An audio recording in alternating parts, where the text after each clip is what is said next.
Drevo patrí medzi fyzicky obchodovateľný tovar. Je to surovina, o ktorú je mimoriadny záujem. Aj preto organizujú štátne lesy verejné dražby dreva. Viac ako 20-ročné skúsenosti s nimi majú horári v Prešove.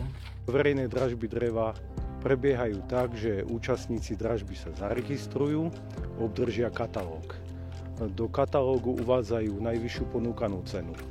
Výhodou dnešných dražieb je v tom, že dražba môže trvať viacero dní a na samotnej dražbe dreva sa môže zúčastniť o mnoho viac záujemcov.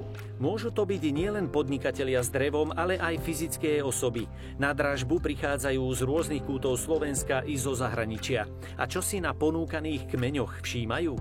Hrče, točivosť, potom je tam nejaká hniloba, či už tvrdá alebo mäkká.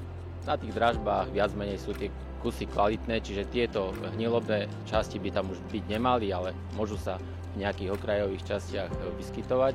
No a na základe týchto vlastne chýb dreva sa tá cena vlastne znižuje. Čím menej tých chýb ten výrez má, ten kmeň má, tak tým väčšia cena vlastne a hodnotnejší výrez je.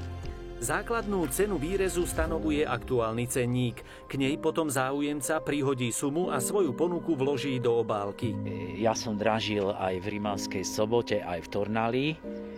Predpokladám, že zrejme som tam vyhral nejaké kubiky. Tu konkrétne na tomto prešovskom závode sa budem špecializovať na jaseňa. Tento je charakteristický tým, že má jadro, to znamená, že sú určití zákazníci,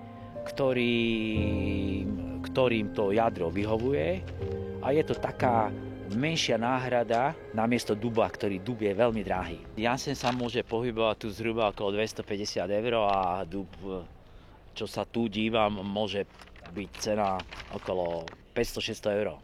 Každý kupuje to, co má záujem, triedi podľa svojich technických podmienok.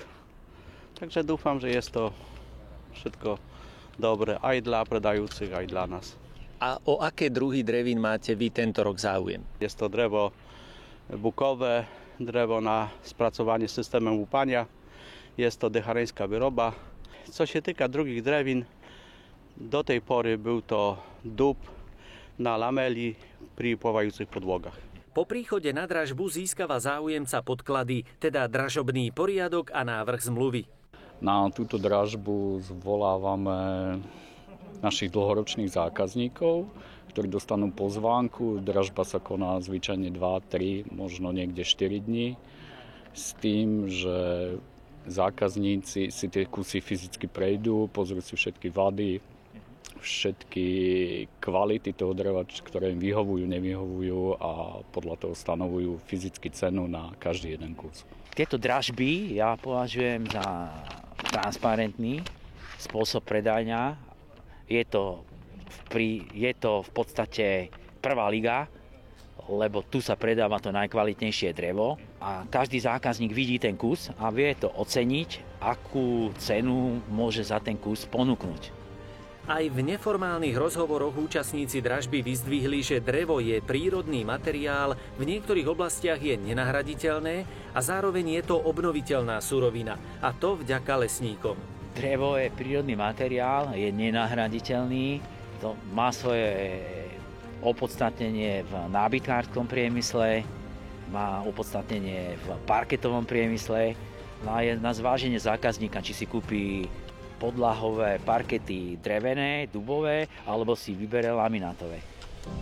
Ja si myslím, že je dosť zákazníkov aj na Slovensku, ktorí uprednostnia prírodný materiál z dreva.